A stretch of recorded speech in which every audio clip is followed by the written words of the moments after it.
This is a disclaimer before we get into today's show. This episode was recorded prior to the coronavirus pandemic. So whilst the content is still relevant, there may be a few moments when it'll raise an eyebrow because, of course, this was before we were in this crisis. Enjoy today's show. Today's episode is brought to you by Checkfront, the booking platform trusted by over 5,000 tour and activity operators around the world. You can start your own free 21-day trial over at checkfront.com.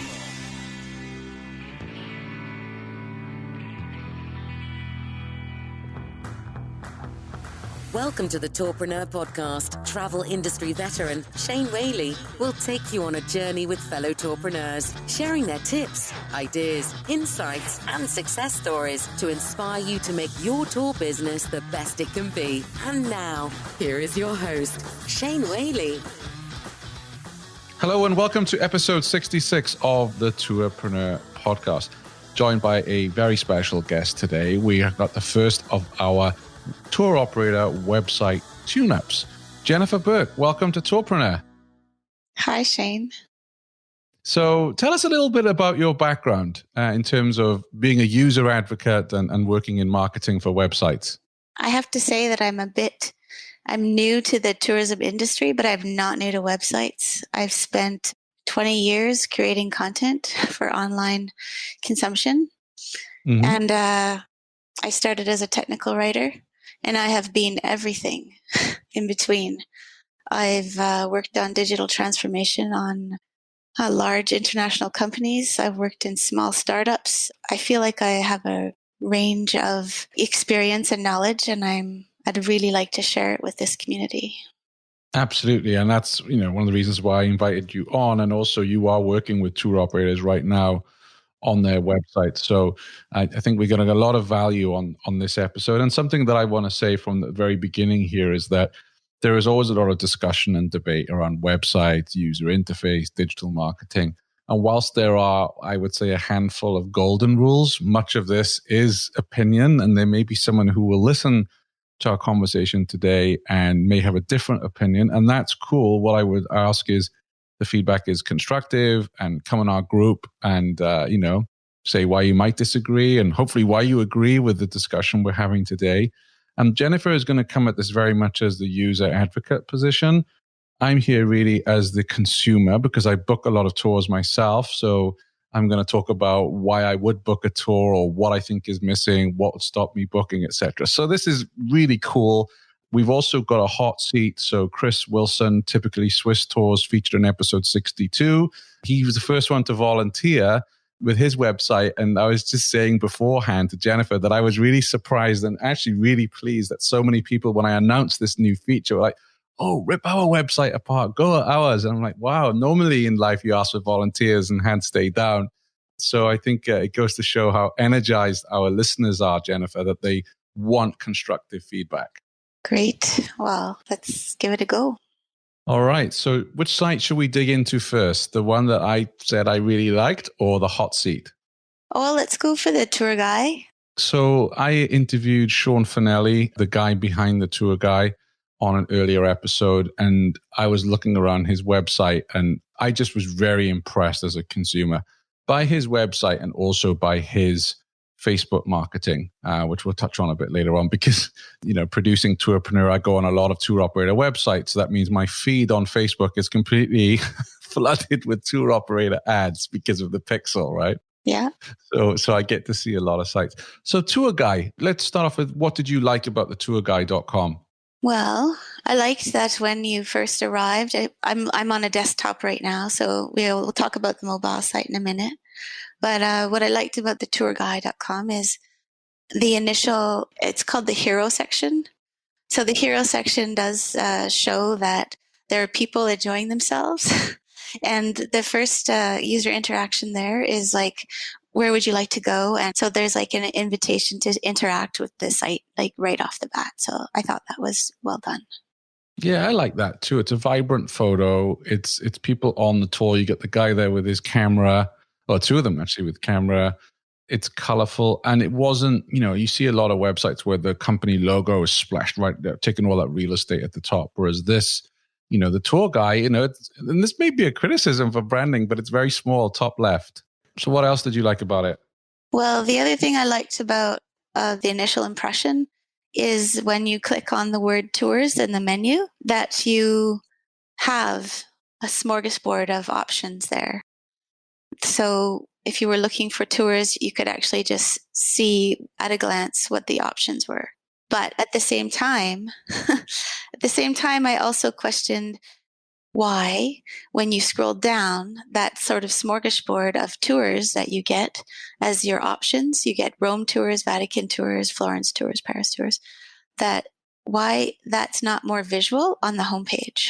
The options in the menu are certainly not reflected in context on the homepage. I guess that's my comment.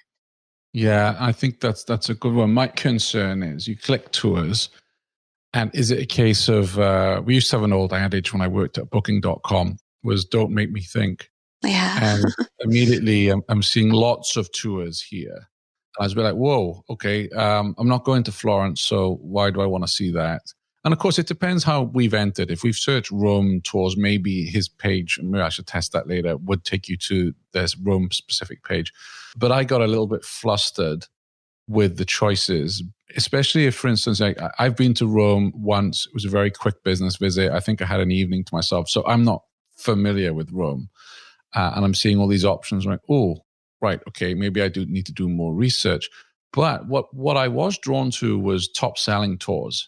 And there was a part of me that thinks, would he be better off just having those, top selling, affordable, short excursions? Or would he be better off under tours just having Paris, Barcelona, Rome, Florence, Venice? You click into that and then you go into the Rome tours rather than seeing everything at once. I don't disagree, but I do feel like he could display his options more in context of not necessarily in a menu, but on the homepage. He could bring them more to the forefront for a user to say, oh, right, I'm going to Venice. What are my options in Venice? Or I want food tours. So what are my options in Europe for food tours? Or, sometimes people search by themes. Sometimes they search by destination. Sometimes they search by times. Sometimes they search by, I would say, I'm just going to estimate here that people would search for their options within a destination, and that would be like the first way people would search. And you can see that on his hero page, people obviously search by by destination first, because he's got a list of buttons right underneath his search thing, even though he's got a drop down menu of where you can go. He's also in buttons, and I felt that instead of putting the destinations in buttons, it could just be a little bit more visual or a little bit more interactive if the destinations were in context. Yeah, I think on that page, what I did like, and this is just as a consumer, right, that I liked his copy, though. I liked the privileged access with the best certified guides. So privilege is, insinuating to me that I'm going to get maybe even something above a VIP. And of course, I've spoken to Sean, so I know he does this exclusive content thing, right, on his tours. But even without having spoken to him, I like the use of the word privileged access. I think that's a big draw, and also certified guides is giving me confidence that I'm going to have a really good experience on this website or with these tours. And what do you think about the second bit, the dedicated customer service? Do you think it applies to you as a consumer? No, that bit I kind of ignored. To be honest, it's like I'm expecting everyone to have good customer service. Yeah, when I saw that, I was expecting like the primary message in a primary header and then a secondary message presented in a secondary way. And I don't know if dedicated customer service is the next thing that I'm looking for as a consumer. Yeah, definitely not, because I think it's implied they should be good customer service, and I don't want to think about customer service at this stage. I'm dreaming. Right? Yes, I'm ready to yeah. inspire me with what you've got to offer, rather than let me think about being on hold speaking to customer service. So I agree with you on that. I think you should drop it.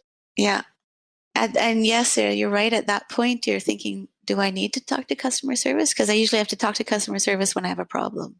Yeah. So I would definitely drop that bit and come up with something more on the same messaging, on the same tone as the privileged and best certified guide, like dedicated tours or something that makes the customer feel more catered to.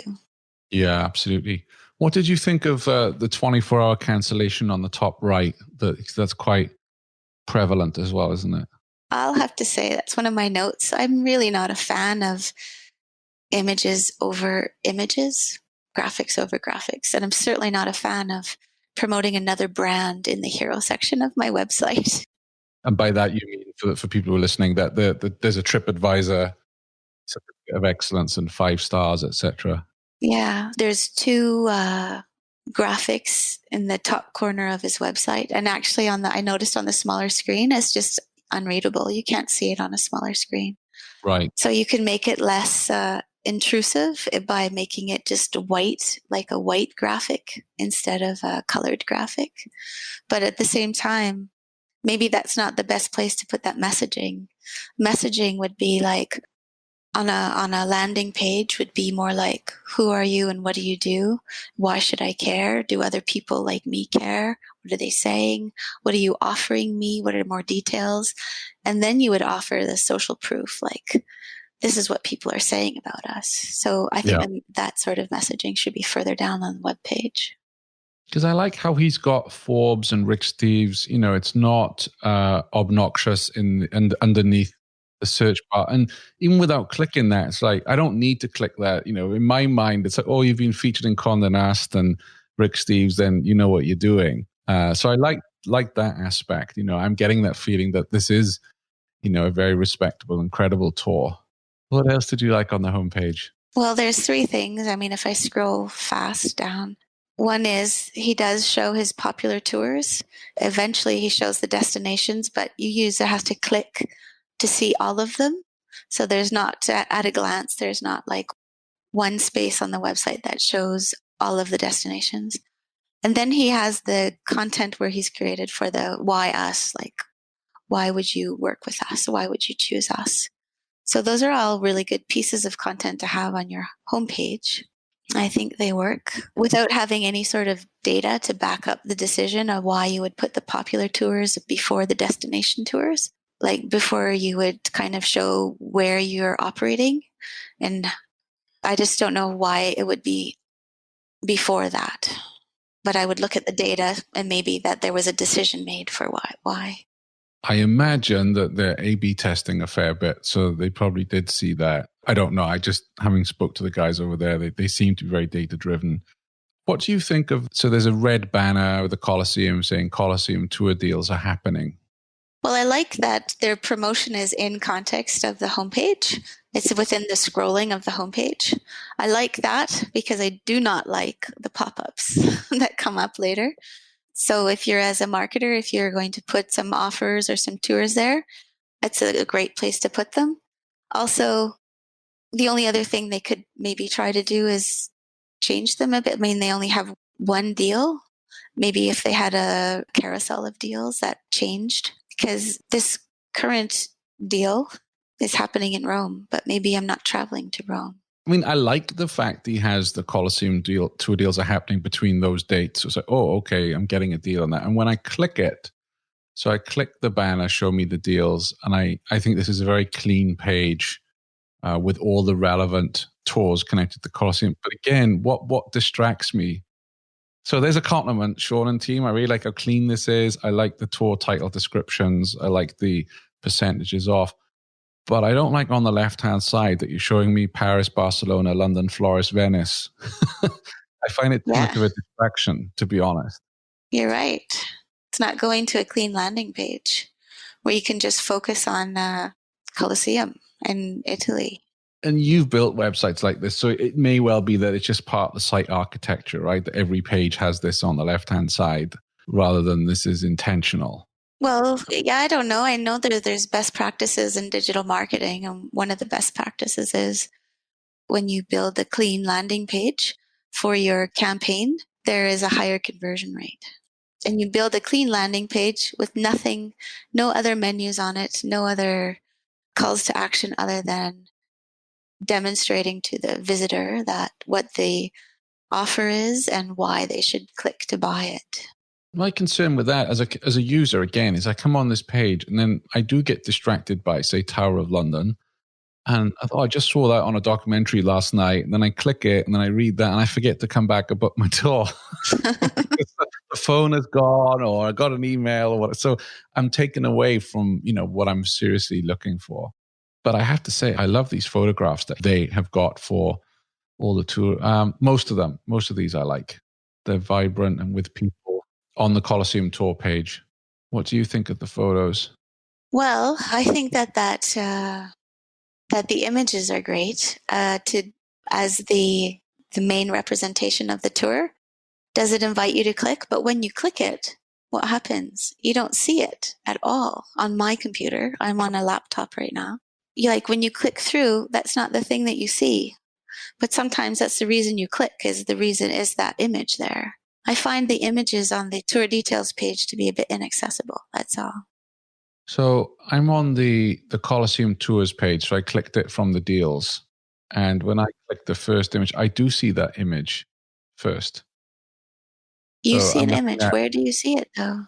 So when I see Colosseum Underground Tour with Roman Forum and Palatine Hill, which is the first tour, underneath the header, I've got tour details, and then I've got the first photo. Do you see it? I do, but I have to scroll to see it. Right. Okay. And I'm on an iMac here, which is, so again, this is something else people have to take into account, right? Whether you're on the cell phone or iPad or whatever. I do see it, but yeah.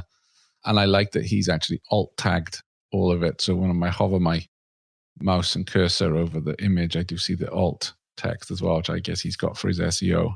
Yeah, I did see that when I ran my SEO. Pricing is very clear on the top right. Yep. So now we are on the tour details page, correct? Correct, yes. Sorry, I've jumped ahead. That's okay. I can tell you what I like about this is exactly what it is. It's the header, and it's a sort of a primary header and a secondary header. It's our best-selling one. All the little details are that, somebody might be looking for right underneath the primary information. So there's reviews. There's like little feet that say you're going to be walking, and it's going to be about 3 dots of effort. It's a timeline. There's like a 24 max in the group, and it's in Rome, Italy. I really like when there's like little snapshots of information that people can digest at a glance. I like that. And I like the frequently asked questions as well. What to bring, where to meet. Because these are the questions we have, right? Sometimes we go on a tour and you're not sure what you need to bring with you. And then that's when the whole customer service thing comes into play. So having those questions answered underneath. And I guess the advice there to tourpreneurs is, make a note or have a folder of all the questions you get, people email in about your tour, and then use that to create your own FAQs. Yes, specifically for that tour though, as well. Absolutely. Yeah. What else did you discover about this page? Well, I went through the booking process a bit. Okay. Share with us your thoughts on the booking process, because they have their own booking engine. So they're not using a FareHarbor or a Peak. I like that at the first, if you're scrolling on my computer, if I'm scrolling down for all of the details, which are there, that the booking widget, I'm going to call it a booking widget, stays. It's a sticky booking widget. So it's there. And you can choose your adults, you can choose your youth, and all of the variables within a tour are there. You can choose your date, and it's a date picker. It's not like type in a date. So that's always good. And then it tells you the tours are available on those dates. So I found that very usable. And then when I clicked add to the cart, I came up with a continue exploring or proceed to checkout. So it actually encourages you to add more tours to your cart, or just like keep looking at other things. That's the best practice. Let the consumer decide if they're ready to check out or if they want to go back and add more things to the cart. But I did notice on the mobile, it doesn't let you do that booking experience. And it was a bit frustrating.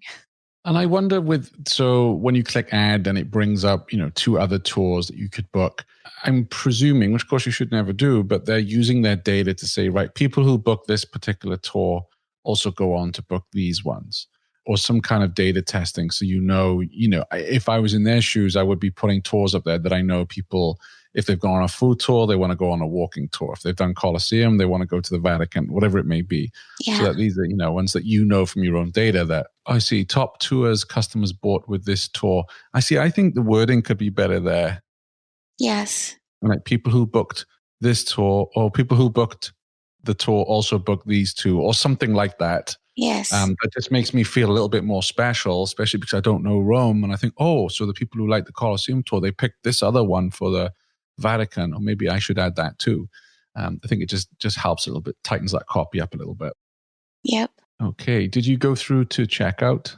Oh, I did. Actually, I did because I've got some other things in my cart here.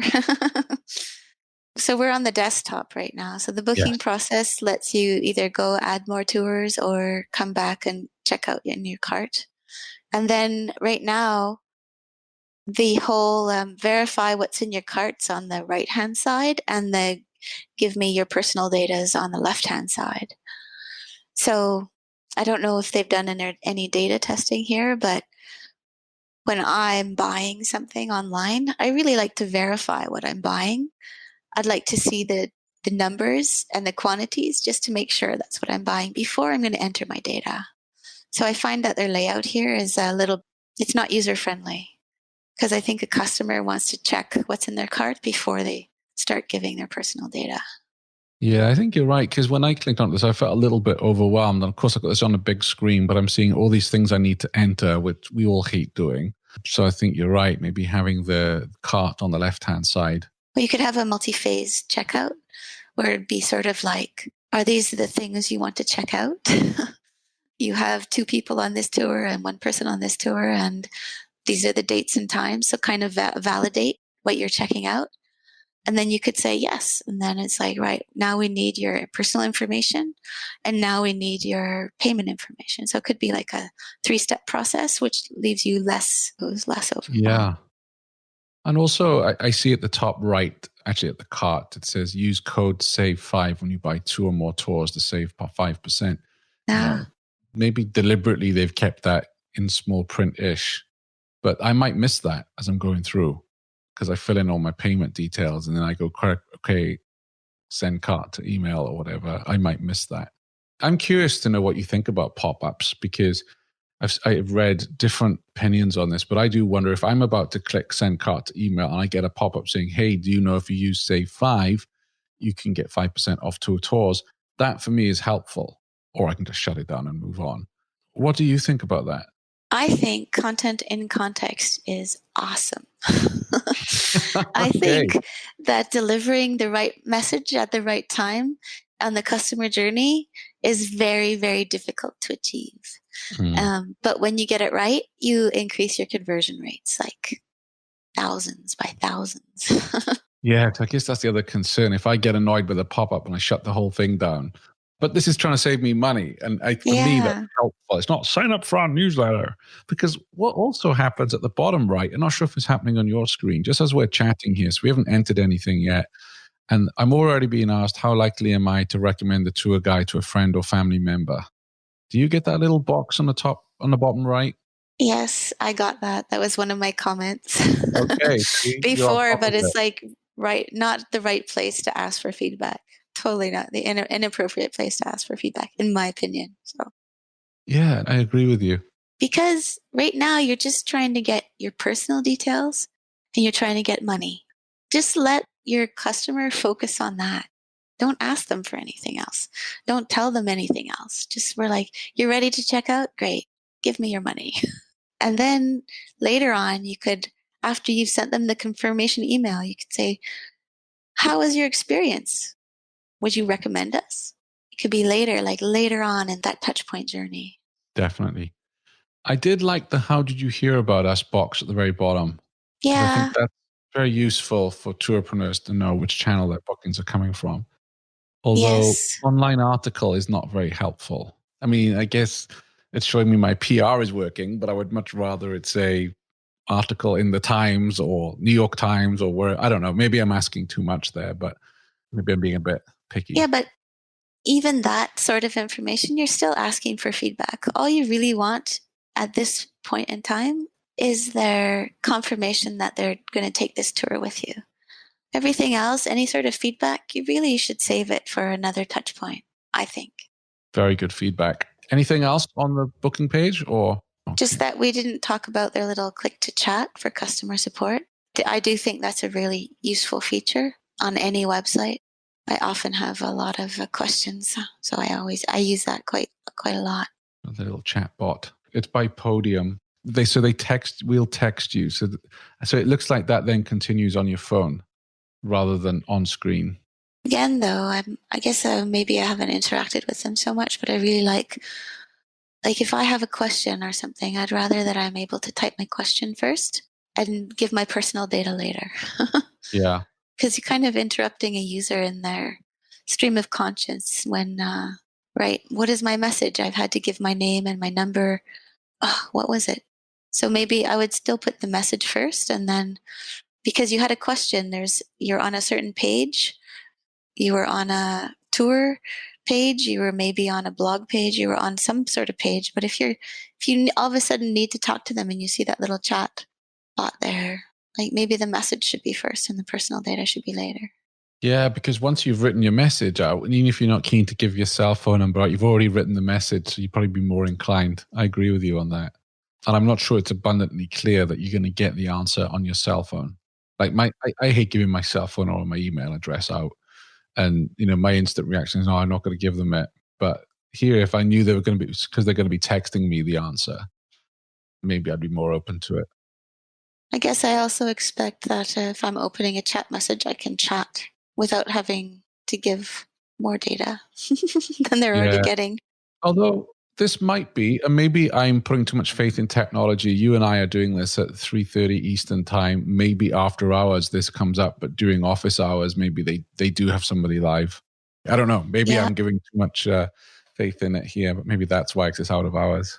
The other thing that, again, it goes back to your earlier point. So on this tour booking page, I think it's got it on all of them. I still have the bubbles at the top with all the locations: Rome, Vatican, Paris, Barcelona, London, Venice, Florence, Pompeii.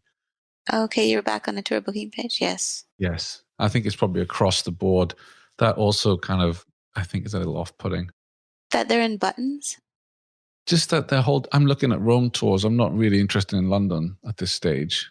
Yeah. Just like what we said earlier on, I find that more distracting than, okay, it's good. I know they have tours in those places, but I'm looking to go to Rome. So I don't know why they feel the need to have, it's not like these are areas of Rome, for instance, that I could understand, or attractions in Rome, but it's cities across Europe.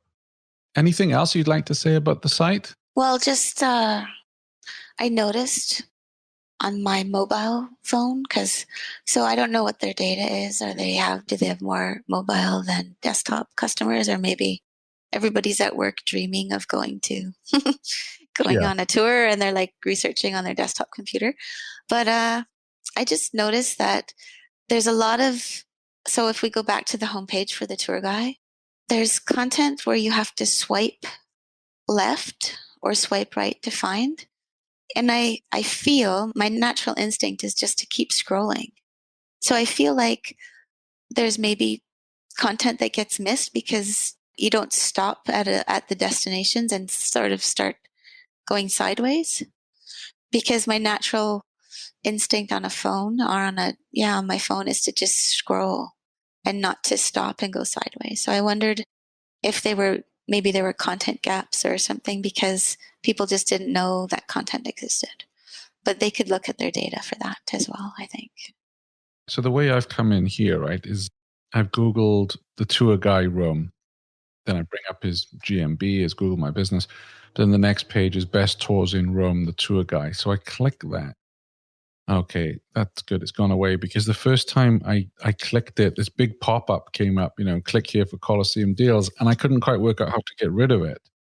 And it is clear at the bottom. I realize now at the bottom it says, take me to the deals or don't show me. But I'm trying to scroll and that big pop-up box is there. I couldn't do anything. It's like it's locked. So I probably would have gone back to Google and clicked the next one. But when I do remove that pop-up, I can scroll down. So I'm not swiping at all, as you just said. Because you landed on a tour page or you landed on the home page? I landed on the destination page for Rome, which is, I'm just trying to replicate what I would be doing as a searcher. So if you put tour guide Rome. I see. I just got that same pop-up on my mobile. I'm not a fan of pop-ups. I'm a fan of content in context. So pop-ups, not. I just want to get rid of them as fast as I can. But that's, again, my opinion. But what I like, though, is once you get rid of that and you scroll down, it's got all the tours there. I think it's clean. What I really love about this site is at the bottom of every tour, you've got the price. There's nothing worse in life than, searching around to find out how much is it and are there taxes included? And of course, the next stage is then availability. But I just like that I know without clicking around that this tour I'm looking at is $68.68, which is an odd number. But I can go straight into the Skip the Line Vatican tour. I like that.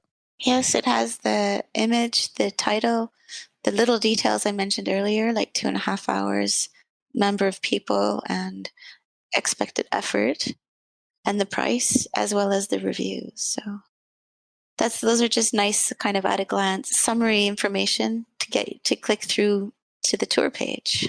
And then you start to see the more details. It really is. Now, some of them he's got, is it video? Yeah. There we go.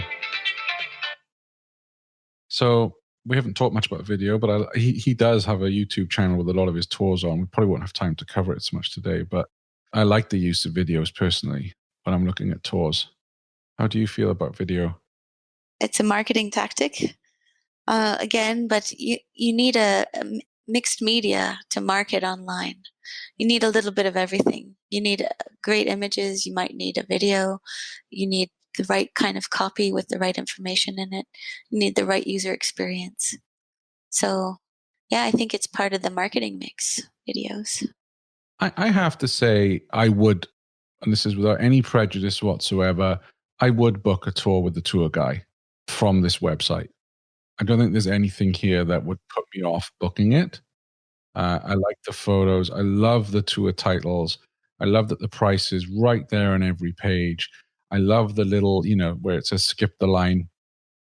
So I know I'm getting that. Yeah. For me, what's important, it has most of the information I will ever need on a first kind of look available on each page. Very detailed tour descriptions. Yeah. Shauna said he'll come on the show again, but we didn't really even get into the conversation around Facebook ads, and we probably don't have time to do it today. But his Facebook ads, I urge people that if you're looking at using Facebook to promote your tours, go use your phone and click on the tour guy, and you'll get his ads in your feed and study what he's doing, because I thought it was pretty effective. And he's doing the majority of his business is direct, so what he's doing is working.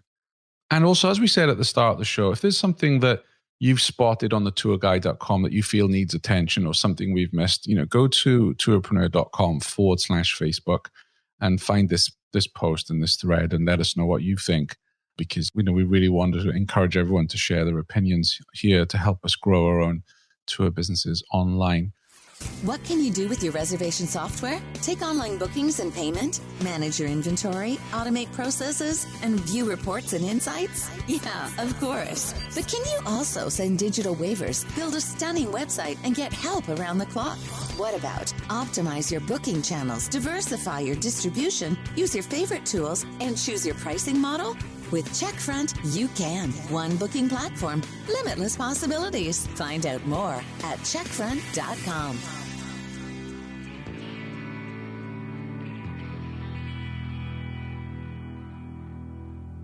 Let's look at typicallyswisstours.com. So this is Chris Wilson, who appeared on episode 62.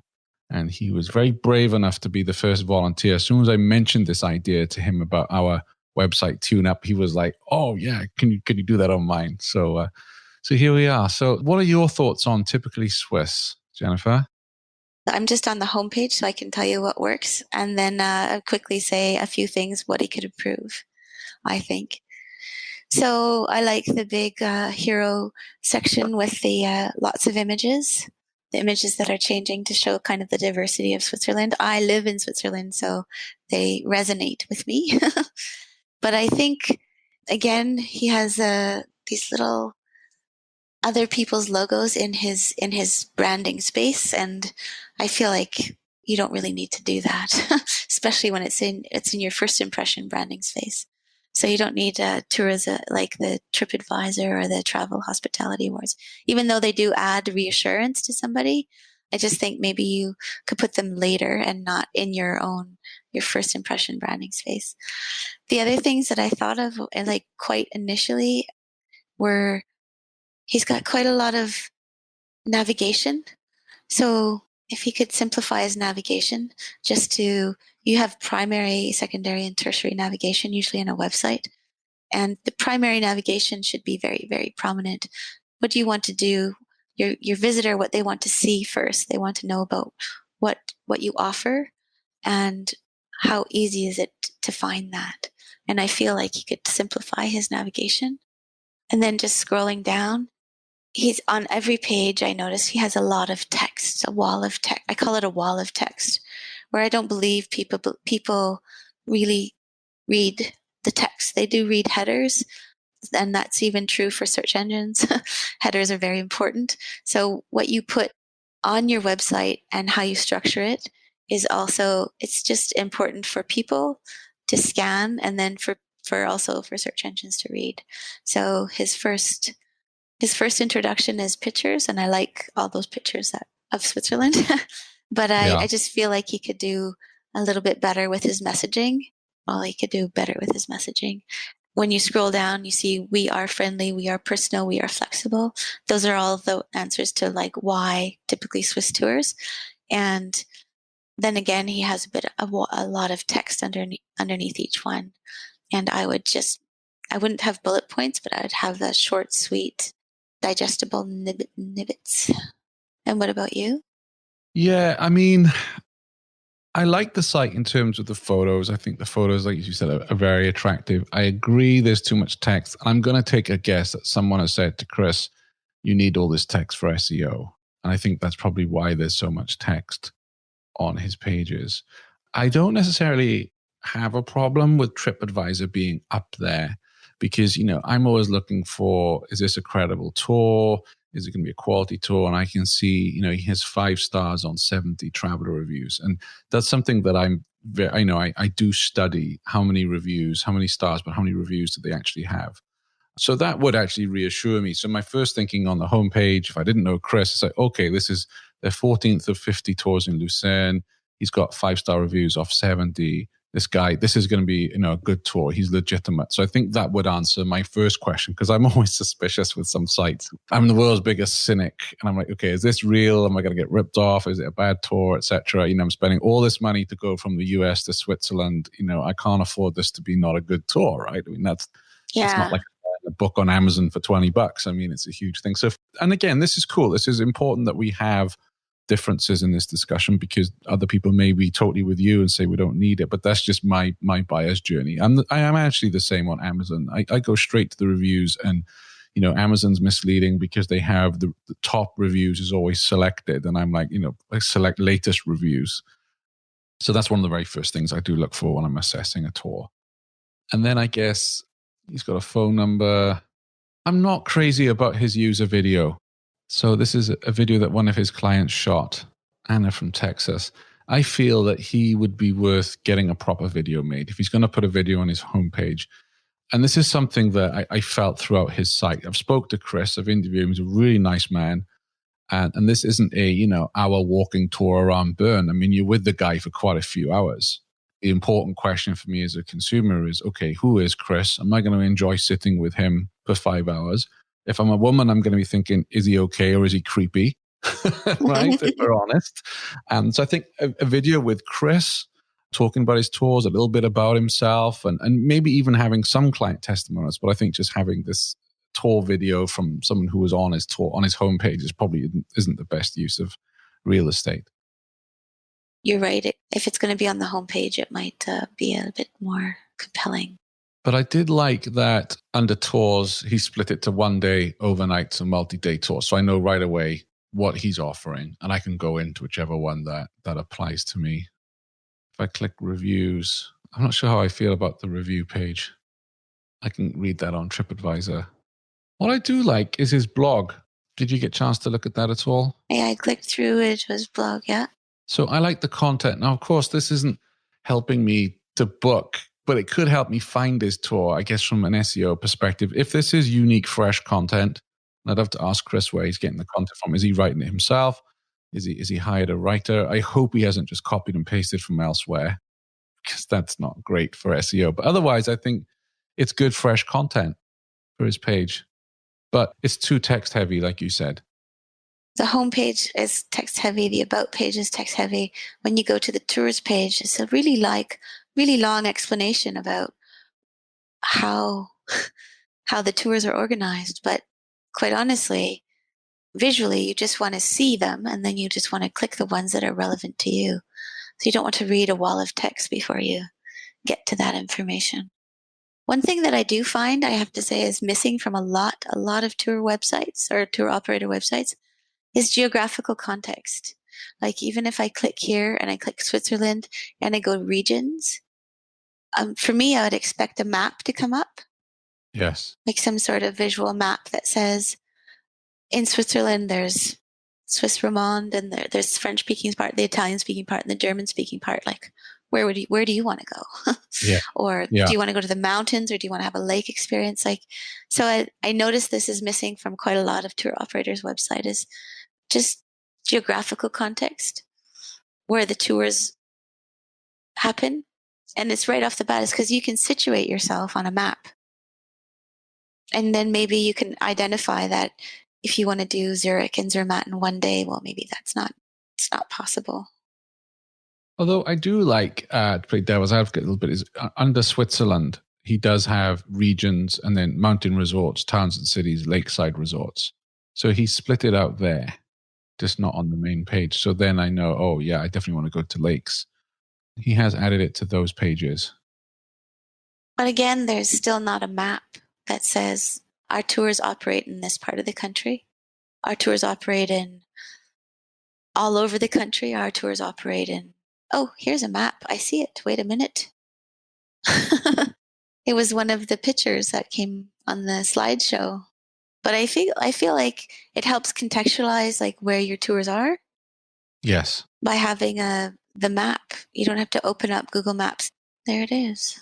For me, there was a map there. It just flashed by in the screen show and not accessible or clickable or even interactive. Also, like, I've been to Switzerland, but many years ago, so I'm not totally familiar with the geography. But like, if you click mountain resorts, good information on them. I kind of like these pictures in the circle. But I want to know, let's say Gstaad guided tours. I want to know, like, if he's picking me up in Geneva or Bern, like how far away it is. Is this good for a one-day tour, or is it a multi-day? That's the kind of information I'd be looking for. Because right now, I couldn't tell you where any of these tours are in terms of a map and how long to get there. And we can't always assume when people land on a page. It might be like, the family might be like, oh, I always want to go to Switzerland. I always want, okay, well, let's check out. And then they land on the page. But I think the more information you can say, and maybe even categorize, okay, if you're coming in at Geneva or Zurich, Lucerne's closer to Geneva, isn't it? Or I think it's midway between. Okay, so maybe then that's the thing. I guess most people will land in Zurich or Geneva, and just stipulating, how long these tours are from the meeting point and from Geneva and Zurich. I don't know, it's just a little bit more helpful information for people who may not be familiar with the country. Yes, indeed. And also, but when I clicked on mountain resorts, and all right, there are these named like Zermatt, St. Moritz, Grindelwald, Gstaad, Davos. For me, because I've lived in Switzerland for 10 years, I realized, oh yeah, these are the kind of the prime resorts, but you don't know where they are. Yeah. So then if I click to Gstaad and I think, oh, is this the Gstaad guided tour? Why visit Gstaad? Why go there? No, there's 2 tours on the bottom of that one. So you have to click through. So that's like 4 or 5 clicks to maybe see if you're interested in booking that tour. And I think maybe if he tries to understand the questions people are asking, and then he organizes his website, it might be easier for the customer to find something they're interested in booking. Definitely. No, I agree. I think it's a little hard to find the information, and also it just assumes that the booker knows a lot more about the country than they might. Yeah. The other thing I'm concerned about, and I asked him about this on our chat, was he doesn't use a booking platform. So there's no instant confirmation. There's no instant booking. And I find, when you do look at the reservations, it's very ugly. And you click through basically a calendar, and I'm seeing lots of days with booked. Now I know he's a one-man operation, and he's a full day and overnight tour, so his availability is no doubt limited. And I asked him why he's not working with a booking engine, and he said, "Well, I'm only, I don't get lots of bookings. I'm kind of exclusive because it's an overnight or it's a multi-day." And I get that, but I still feel he would be better served by working with one of the res systems and having a cleaner interface for people to book and for people to pay and to get that confirmation, so he can put his availability in that way. And I think that would be more appealing and attractive for people to book, as well as save him a lot of admin time. Yeah. Because you're asking a lot here for people to make that booking. And I wonder how many people look at it and then they go elsewhere, because the people expect now to be able to book online. Yeah, and they expect the confirmation to come through. Yeah. Oh, he can pick up. Here it is, pick up and drop off Zurich or Interlaken. Yeah, I'm not finding his booking interface to be very usable. No. Oh, and I did test it on the mobile phone. Right. And it is absolutely impossible to work with on the mobile phone. Right. So he definitely needs to build a mobile responsive site. Yeah. But I mean, he can look at his data and understand how many people are using the mobile phone. Like, is it worth it or something? But at the moment, this booking system is a little bit cumbersome. You're right. Well spotted. On my cell phone, I click his tours, but nothing happens. And he told me on our chat, he's working with somebody on his website. So I'm surprised that they haven't, maybe they have and he hasn't got around to it yet, but haven't fixed that, because, actually, yeah, I think you can, but you have to swipe to the right because it doesn't fit on the screen. So you can, I do take that back, you can, but I wouldn't have found that. If I wasn't talking to you now and evaluating it, I wouldn't have found, I would have just been clicking like mad on the tour and it not open anything up, and I would have just gone elsewhere. One-day tours. I'm just on my phone right now as I'm talking to you. Zurich. Click, 4 clicks. Select a tour date. I guess it's not really, there we go. Should be in the right field to select the tour date. I can't use the big massive calendar that's presented in front of me to be in a little field on the side. Okay, yeah, it's a bit confusing. It is. I'd see if his user experience could be improved a little bit, but I don't know if that would increase his bookings. Yeah. So, well, I would have gone, because I couldn't find the book button. I would probably have gone elsewhere. I think overall, though, for me, as I said at the start, I think the challenge here with his site, there's not enough Chris Wilson in it. There's information about the tours when you find it, but I want to know more about the guy I'm going to be sat 7-8 hours with. And I'm not saying that Chris should go through this whole branding exercise to brand it as the Chris Wilson Tours, but I think it's important that you get a feel for the person that you're going to be spending the time with. So I would suggest to him that he, and he doesn't need to spend a lot of money on video equipment. Just get the iPhone out and get someone to video him, maybe, a day in the life of Chris, the tour guide, and just have little snippets during the day when he's on a tour of, what's happening and how he's interacting with people. Because I think it is a big concern that you fly all the way to Switzerland and spend good money on a tour and your tour guide is miserable, or you don't get on with him, or he's creepy. I think these are important questions we need answering, right? Yes.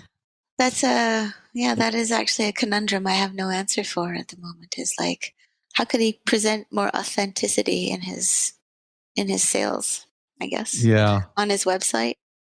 Just more personality, I would say. Because you're paying for him as well as, he's got details on his car, which is top of the range with climate control and everything else. So, you're going in comfort. He's got pictures of the car.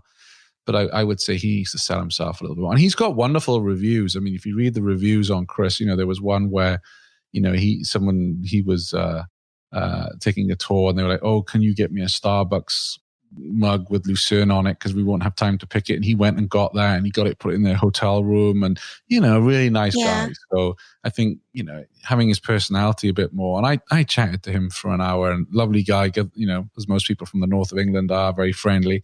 And I think he definitely should do more about himself. And I love the idea of a day in the life, at Typically Swiss, and just do a fun video. Might even be worth spending some money on that. Could I make one more suggestion here for Chris? Yeah. All the reviews are on his review page. And typically, I believe, like reviews. So if you go to his homepage, he does have that widget for TripAdvisor. But you could use the reviews I call it to decorate your content. If it's WordPress, there's a really great WordPress interaction plugin tool. I think it's called WP TripAdvisor. And then there's WP Pro, and it lets you bring in all of your reviews from all of your platforms. And then whenever you display the short code on any part of your website, it brings in a review. And when you refresh it, it brings in a different review. So I just thought that tool was really amazing for when you want to add review content to your tour pages, when you want to add review content to any pages or any particular part of your website. You can bring it in a slider. You can bring it in bulk. You can bring it in any way. But what it does is it just adds that little affirmation, maybe next to a CTA, for example, that a CTA is a call to action. Like, book this tour now. Oh, and then there's this nice little review that TripAdvisor's pulled in, that you've pulled in from any one of your platforms. And it's a great tool. So instead of having your reviews on one page all at once, kind of overwhelming, you could have them spattered throughout your website. Did you know every weekday Shane curates the most interesting news articles in tours and activities and sends them out in a snappy daily digest? Grab your copy of the Tourpreneur Daily Briefing at www.tourpreneur.com. Now, I know you are booked out with clients right now and very busy, but bearing in mind Chris lives in Switzerland and you're in Switzerland, maybe Chris should drop you an email to see. And this whole show isn't a pitch for Jennifer to get clients, although when you hear her advice, you probably want to work with her. But Chris, you might want to have a chat here, because this is gold. Like, I didn't know about this plugin because I don't build tour operator websites. So, this is important stuff. I feel we've had quite a nice chat. It was nice. Yeah, absolutely. I think there's a lot of value in what we've gone over today. So if you want your site to be evaluated, you want a hot seat, and maybe in future maybe we could have invited Chris on this with us. We could have chatted to him live about his site. Maybe that's something we can do in the future as well. Ultimately, when creating content and new features, it's down to the users. So do tell us if you've enjoyed this episode, and if you want more of them, and suggest. We had a lot of people who suggested their sites to be evaluated. So I think people are keen for this. Jen, thanks a million for coming on the show today. I know you're very busy, so I appreciate you giving us an hour of your time.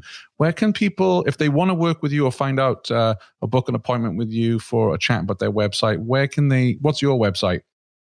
My website will be at 9068creative.com. 9068creative.com, and I will add that to the show notes then. For those of you who are in the gym or at your meeting place for your tours, you can find that at tourpreneur.com/66. Carrie, my editor, I think you need to do some magic on that one. Jen, thanks very much. Okay, thank you. Thanks for listening to the Tourpreneur podcast. Be sure to visit tourpreneur.com to join the conversation and access the show notes, including links to the resources mentioned on today's episode. This is Tourpreneur.